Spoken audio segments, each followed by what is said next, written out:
नमस्कार दोस्तों, आपका हमारे चैनल जासूस अमन फाइल्स में फिर से स्वागत है। तो आज हम देखने वाले हैं जासूस अमन और उसके सहयोगी पिद्दू सिंह का एक नया केस। तो चलिए बिना देरी के शुरू करते हैं आज का हमारा नया केस। दिल्ली में आज सुबह से ही बारिश हो रही थी। मौसम सुहाना था, लेकिन जासूस अमन के चेहरे पर बोरियत साफ थी। अपराध जगत सो रहा है पिद्दू, अमन ने अपनी केमिस्ट्री की किताबों को बंद करते हुए कहा। तभी मेरा फ़ोन बजा। वह इंस्पेक्टर राठी थे। पिद्दू जी, अमन को तुरंत लेकर नोएडा एक्सटेंशन की साइड नंबर 4 पर आ जाइए। यहाँ एक लाश मिली है और ईमानदारी से कहूँ तो हमें कुछ समझ नहीं आ रहा। हम 1 घंटे में मौकाए वारदात पर थे। यह एक अदबनी इमारत थी। चारों तरफ ईंटें, सीमेंट की बोरियां और धूल थी। सुनसान और वीरान। तीसरी मंजिल के एक बड़े से हॉल में पुलिस वाले जमा थे।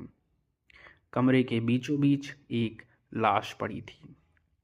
वह एक भारी शरीर वाला आदमी था, मिस्टर विकास खन्ना, शहर का एक जाना माना लेकिन बदनाम बिल्डर।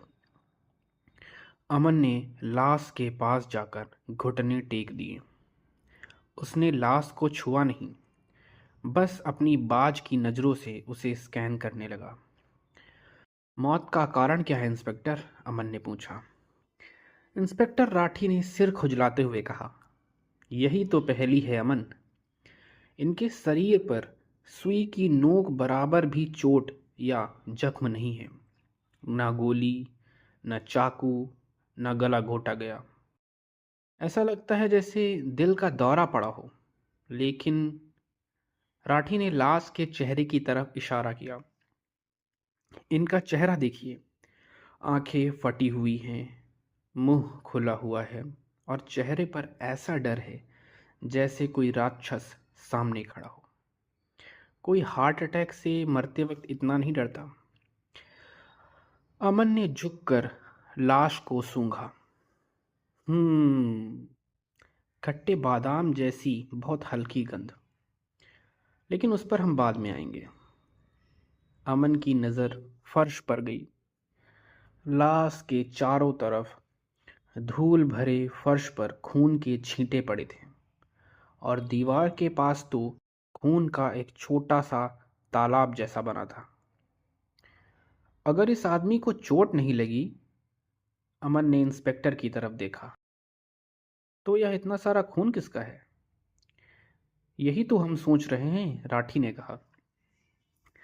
शायद यहाँ दो लोगों के बीच लड़ाई हुई और यह खून कातिल का है। लेकिन सबसे अजीब चीज दीवार पर है। इंस्पेक्टर राठी ने हमें कमरे के कोने की तरफ इशारा किया। हम कमरे के कोने की तरफ गए। वहाँ अध बनी, बिना पेंट वाली दीवार पर फर्श से लगभग 2 फुट ऊपर खून से एक शब्द लिखा गया था। लिखावट बहुत ही गंदी और टेढ़ी मेढ़ी थी, जैसे किसी ने खून में सनी उंगली से लिखा हो। शब्द था QARZ, कर्ज। मैंने पढ़ा। हमें लगता है यह अधूरा नाम है, राठी ने अपना डंडा हिलाते हुए कहा। शायद यह काजिम या काजी लिखना चाहता था, लेकिन ताकत खत्म हो गई। हम शहर के सारे काजी नाम के गुंडों की लिस्ट निकाल रहे हैं। अमन जोर से हंसा। उसकी हंसी उस डरावने कमरे में गूंज गई। इंस्पेक्टर, आप गलत रास्ते पर जा रहे हैं। यह किसी का नाम नहीं है। यह बस एक उर्दू का शब्द है, कर्ज, यानी बदला। और देखिए, अमन ने दीवार के पास जाकर अपने मैग्नीफाइंग ग्लास से खून के धब्बे को देखा। यह शब्द मरने वाले ने नहीं लिखा इंस्पेक्टर, यह कातिल ने लिखा है। देखिए, खून की बूंदें दीवार पर ऊपर से नीचे की तरफ बह रही हैं और उंगली का निशान बताता है कि लिखने वाले का हाथ स्थिर था, कांप नहीं रहा था। खन्ना तो डर के मारे कांप रहे थे। वो इतनी सफाई से नहीं लिख सकते थे। अमन खड़ा हुआ और कमरे के बीच में आया। यह मामला सीधा है, फिर भी उलझा हुआ। एक आदमी मरता है लेकिन जख्म नहीं। कातिल को चोट लगी है, शायद नाक से खून बहा है या हाथ कटा है, इसलिए इतना खून है। कातिल ने जाने से पहले दीवार पर अपना मकसद लिख दिया, कर्ज। यानी यह लूटपाट नहीं बल्कि एक बदला है। अमन ने राठी की आंखों में देखा। लाश की जेब चेक कीजिए, क्या उनका बटुआ और अंगूठी गायब है? राठी ने चेक किया। नहीं, सब कुछ यही है। बटुए में 50,000 कैश भी है। तो चोरी का मकसद खत्म, अमन ने कहा। पिद्दू, यह किसी पुरानी दुश्मनी का नतीजा है और कातिल ने खन्ना को मारने के लिए बंदूक नहीं बल्कि एक बहुत ही अनोखे जहर का इस्तेमाल किया है। हमें फर्श पर पड़ी हर छोटी चीज ढूंढनी होगी। इंस्पेक्टर राठी अभी भी दीवार पर लिखे उस कर्ज शब्द को घूर रहे थे, लेकिन अमन का ध्यान अब फर्श पर था। वह अपने घुटनों के बल बैठकर एक शिकारी कुत्ते की तरह पूरे कमरे का मुआयना कर रहा था। सावधान, अमन अचानक चिल्लाया। राठी जी, हिलिएगा मत, आप सबूत मिटा देंगे। इंस्पेक्टर राठी एक टांग पर बुत बनकर खड़ा हो गया। अमन धीरे धीरे रेंगते हुए एक अंधेरे कोने की तरफ बढ़ा। वहां सीमेंट और ईंटों की धूल के बीच कुछ चमक रहा था। अमन ने अपनी चिमटी निकाली और उस चीज को बहुत ही एहतियात से उठाया। वह एक सोने की अंगूठी थी। यह क्या है? मैंने झुककर पूछा। क्या यह खन्ना की है? नहीं पिद्दू, अमन ने अंगूठी को अपनी हथेली पर रखकर रोशनी में देखा। यह एक औरत की शादी की अंगूठी है। डिज़ाइन बहुत पुराना है, कम से कम 20 साल पुराना। सोना भी 24 कैरेट नहीं है, शायद 18 कैरेट हो सकता है। यह किसी अमीर औरत की नहीं बल्कि किसी मध्यम वर्गीय या गरीब महिला की निशानी है। राठी ने हैरानी से पूछा, तो यहाँ एक औरत भी थी? जरूरी नहीं, अमन ने अंगूठी को एक छोटे प्लास्टिक बैग में डालते हुए कहा।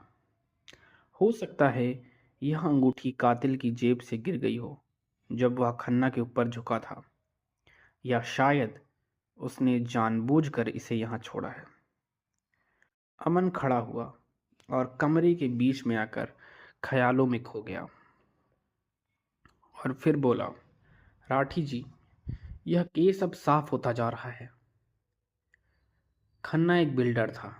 उसने शायद कई लोगों के घर उजाड़े होंगे, लेकिन यह अंगूठी बताती है कि मामला किसी जमीन का नहीं बल्कि दिल का है। खन्ना ने किसी का घर नहीं बल्कि किसी का परिवार उजाड़ा था, किसी की शादीशुदा जिंदगी बर्बाद की थी। यह कर्ज उसी बर्बादी का बदला है। अमन ने फर्श पर पड़े धूल भरे जूतों के निशानों की ओर इशारा किया। कातिल एक लंबा आदमी है, करीब 6 फुट का। यह मैं दीवार पर लिखे शब्द की ऊंचाई से कह सकता हूँ। उसने चौकोर पंजों वाले भारी बूट्स पहन रखे हैं, निशान देखिए। और उसके नाखून दाहिने हाथ के अंगूठे पर बहुत लंबे हैं। दीवार पर खरोच का निशान भी है। और वह खून? मैंने पूछा। वह खून कातिल की नाक से बहा है, अमन ने आत्मविश्वास से कहा। जब कोई इंसान बहुत ज़्यादा गुस्से या जोश में होता है और उसका ब्लड प्रेशर बढ़ जाता है तो अक्सर नाक से खून फूट पड़ता है। उसने खन्ना को मारते वक्त इतना गुस्सा महसूस किया कि उसकी खुद की नाक से खून बहने लगा। जो फर्श पर गिरा है। इंस्पेक्टर राठी ने मुंह खोलकर अमन को देखा। कमाल है अमन, एक अंगूठी और कुछ निशानों से आपने पूरा आदमी खड़ा कर दिया। अमन ने अपना कोट झाड़ा। लेकिन उसे पकड़ने के लिए हमें सड़कों पर नहीं भागना होगा, हम एक जाल बिछाएंगे। अमन की आंखों में एक शरारती चमक थी। पेद्दू, कल के अखबार में एक विज्ञापन छपवाओ, उसमें लिखो एक सोने की अंगूठी नोएडा के अधबने मकान में मिली है, जिसका भी हो आकर ले जाए, पता मेरे ऑफिस का देना। लेकिन अमन, मैंने टोका, कातिल पुलिस के पास या हमारे पास क्यों आएगा? वह तो भाग जाएगा ना। वह ज़रूर आएगा बिद्दू, अमन ने अंगूठी वाले बैग को हिलाते हुए कहा, क्योंकि यह अंगूठी उसके लिए जान से ज़्यादा कीमती है। शायद यह उसकी खोई हुई पत्नी या प्रेमिका की आखिरी निशानी है। वह इसे लेने ज़रूर आएगा और वही उसकी सबसे बड़ी गलती होगी। शाम के 8 बज चुके थे। हमने पिछले दिन ही अखबार में विज्ञापन दे दिया था। मैं और अमन हमारे क्लिनिक में बैठे थे। बाहर सड़क पर सन्नाटा था। मुझे नहीं लगता कोई आएगा अमन, मैंने घड़ी देखते हुए कहा। कातिल इतना बेवकूफ़ नहीं होगा कि वह पुलिस के डर से शेर की मांद में चला है। अमन ने मुस्कुराते हुए अपनी रिवॉल्वर को दराज में छुपाया। इंतज़ार करो बिद्दू, प्यार और डर, ये दो चीज़ें इंसान से कुछ भी करवा सकती हैं। तभी दरवाजे पर एक बहुत ही कमज़ोर और डरी हुई दस्तक हुई। मैं चौंक गया। मैंने दरवाज़ा खोला। सामने कोई लंबा चौड़ा कातिल नहीं था। वहाँ बस एक बूढ़ी औरत खड़ी थी। उसकी कमर झुकी हुई थी, बाल सफ़ेद थे और उसने एक मैली कुचैली साड़ी पहन रखी थी। वह कांप रही थी। अंदर आइए अम्मा, अमन ने उसे सहारा देकर कुर्सी पर बिठाया। आप उस विज्ञापन के सिलसिले में आई हैं? बूढ़ी औरत ने कांपते हाथों से अपनी आंखें पोंछी। उसकी आवाज़ फटी हुई और भारी थी। जी बेटा, मेरा नाम सुशीला है। मैं अपने दामाद की तरफ से आई हूँ। वह वह बहुत बीमार है। बीमार? अमन ने तीखी नज़र से पूछा, या छुपे हुए? बूढ़ी औरत रोने लगी। नहीं बेटा, सच में बीमार है। वह अंगूठी, वह मेरी बेटी आरती की है। उसकी मौत के बाद मेरे दामाद के पास बस वही एक निशानी बची है। कल गलती से उनसे वह गिर गई होगी। अगर वह नहीं मिली तो वह पागल हो जाएंगे। वह उसे जान से ज़्यादा प्यार करते थे। अमन ने मेरी तरफ देखा। उसकी आंखों में सहानुभूति थी, लेकिन दिमाग अब भी शक कर रहा था।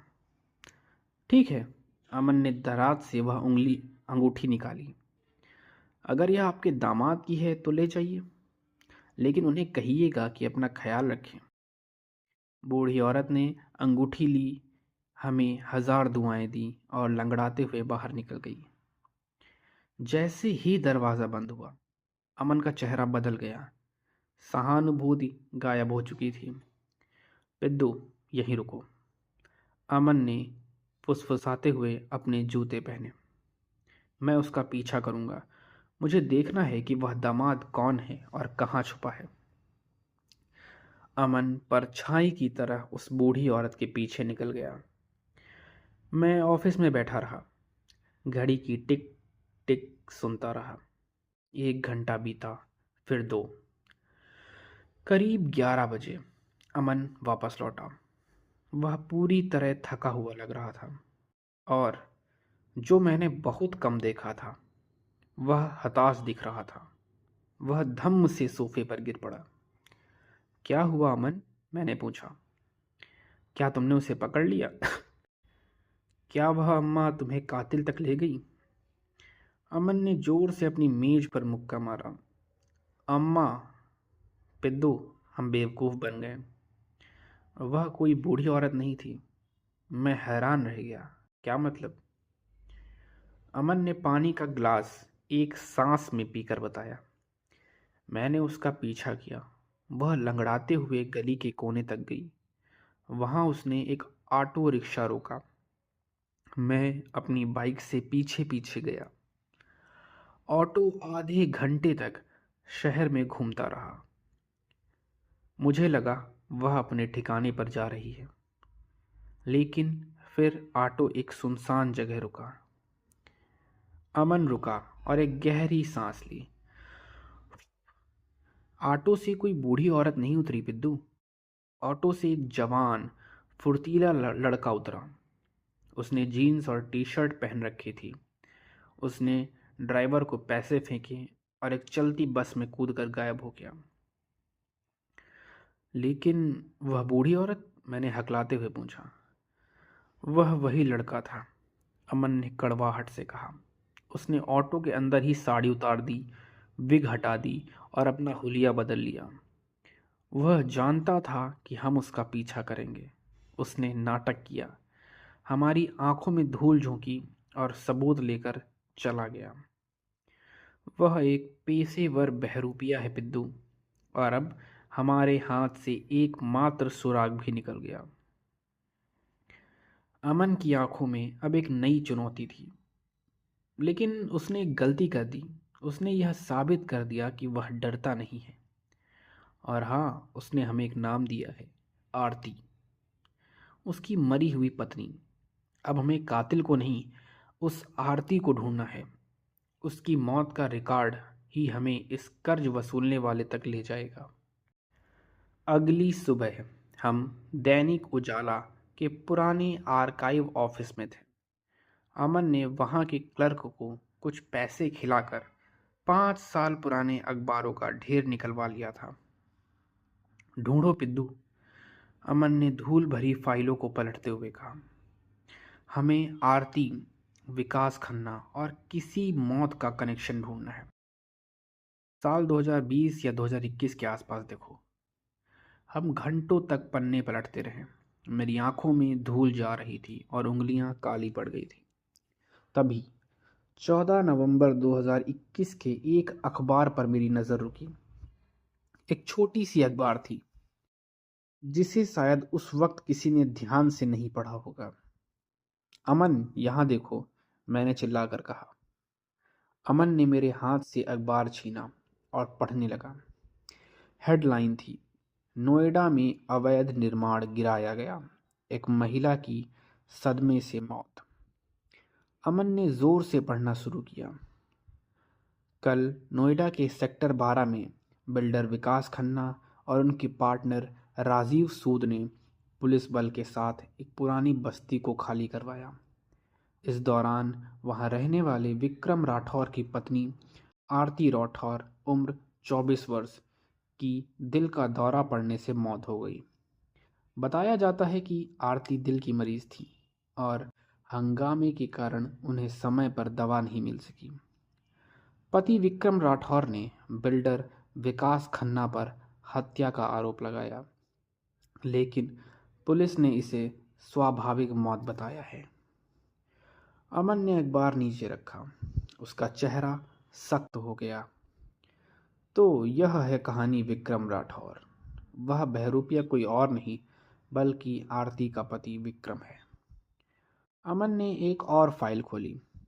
और यहाँ देखो पिद्दू, विक्रम राठौर उस समय एक फार्मासिस्ट, दवा बनाने वाली कंपनी में काम करने वाला व्यक्ति था।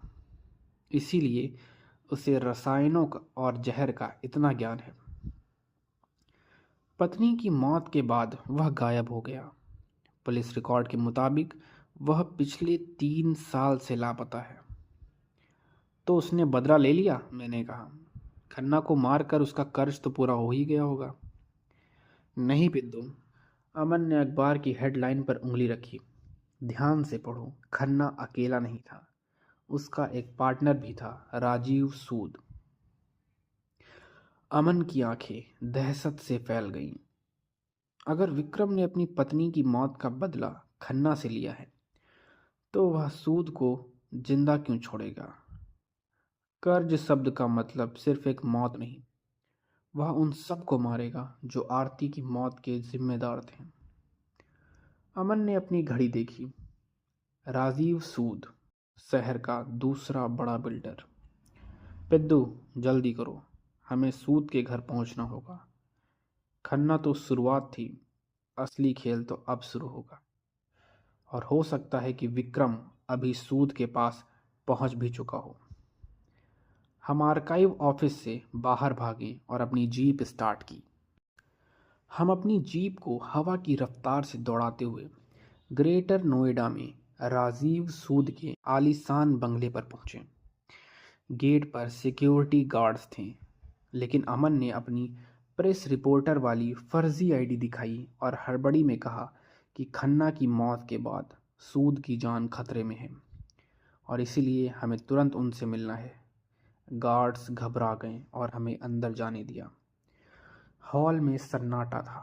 एक नौकर ने बताया कि साहब अपने स्टडी रूम में हैं और बहुत घबराए हुए हैं। उन्होंने अभी अभी अपने नए फैमिली डॉक्टर को बुलाया है क्योंकि उन्हें घबराहट हो रही है। नए फैमिली डॉक्टर? अमन थोड़ा सा हैरान हुआ। क्यों, पुराना डॉक्टर कहाँ है? जी, पुरानी फैमिली डॉक्टर तो शहर से बाहर हैं, नौकर ने कहा। ये नए डॉक्टर अभी 10 मिनट पहले ही आए हैं। अमन की आंखों में खौफ था। पिद्दू, दौड़ो, डॉक्टर ही कातिल है। हम सीढ़ियां चढ़कर ऊपर स्टडी रूम की तरफ भागे। अमन ने बिना दस्तक दिए दरवाज़ा धड़ाम से खोला। अंदर का नज़ारा रोंगटे खड़े कर देने वाला था। राजीव सूद अपनी कुर्सी पर पसीने से लथपथ बैठे थे। उनके सामने मेज़ पर एक पानी का ग्लास और एक छोटी सी डिब्बी रखी थी और उनके सामने एक बुजुर्ग डॉक्टर खड़ा था। सफ़ेद बाल, मोटा चश्मा और हाथ में स्टेथोस्कोप। वह बहुत ही शांत आवाज़ में सूद से कह रहा था, घबराइए मत मिस्टर सूद, बस ये 2 गोलियां हैं।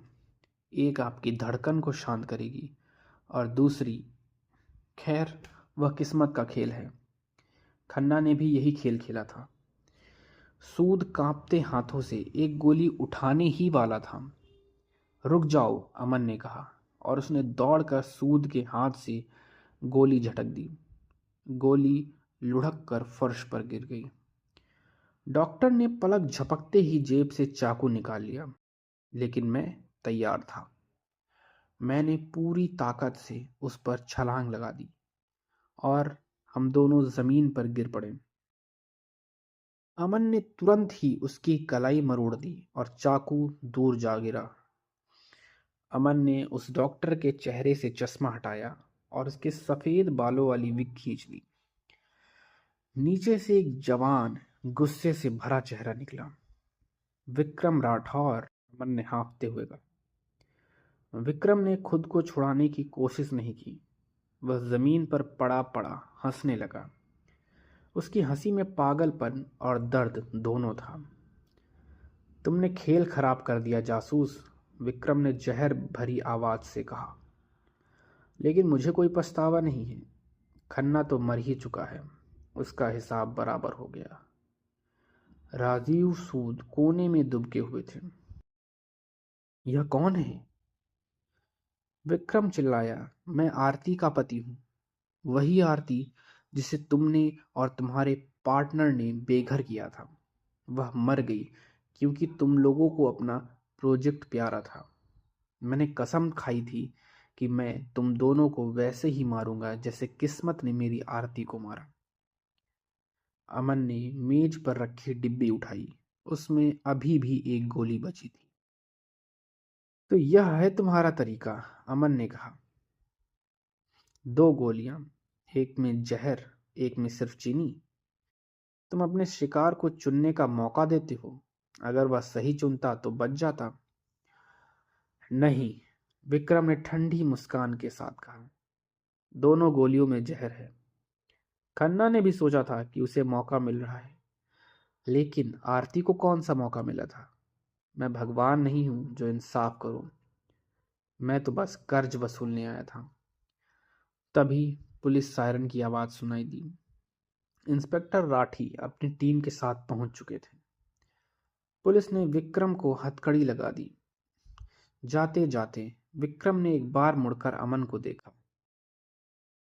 तुमने इसे बचा लिया जासूस, लेकिन याद रखना, जब तक अमीरों के प्रोजेक्ट गरीबों की लाशों पर बनते रहे, कोई ना कोई विक्रम राठौर अपना कर्ज वसूलने जरूर आएगा।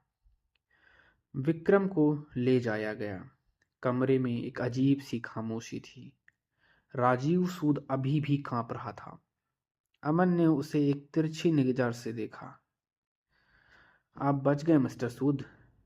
कानून आपको शायद सजा ना दे, लेकिन आज आपने मौत को बहुत करीब से देखा है। उम्मीद है अब आप किसी का घर उजाड़ने से पहले 10 बार सोचेंगे। हम वापस अपने ऑफिस आ गए थे। रात बहुत हो चुकी थी। अमन, मैंने चाय का कप उसे थमाते हुए पूछा, क्या तुम्हें सच में लगता था कि उस एक गोली में चीनी थी और दूसरी में जहर? अमन ने कहा, पिद्दू, मुझे पहले से ही पता था कि उन दोनों ही गोलियों में जहर था, क्योंकि विक्रम एक टूटा हुआ इंसान था, कोई जुआरी नहीं। वह रिस्क क्यों लेता? वह सूद को जिंदा छोड़ने के लिए वहां नहीं गया था, वह उसे मारने ही गया था। वह किस्मत का खेल तो बस उन्हें तड़पाने का एक तरीका था। मैंने सिर हिलाया। सच में अमन, कभी कभी मुजरिम से ज़्यादा नफरत उसके जुर्म की वजह से होती है। अमन ने डायरी बंद की। Case closed. लेकिन यह कर्ज वाला शब्द मुझे हमेशा याद रहेगा। दोस्तों, ये कहानी यहीं तक थी। ये कहानी यहाँ तक सुनने के लिए आपका धन्यवाद। हमारे चैनल पर हर रात एक नई कहानी आ जाती है, उसे भी सुनें। और आप हमारे चैनल को सब्सक्राइब करें, वीडियो लाइक करें। और यहाँ तक कहानी सुनने के लिए आपका धन्यवाद। शुभ रात्रि।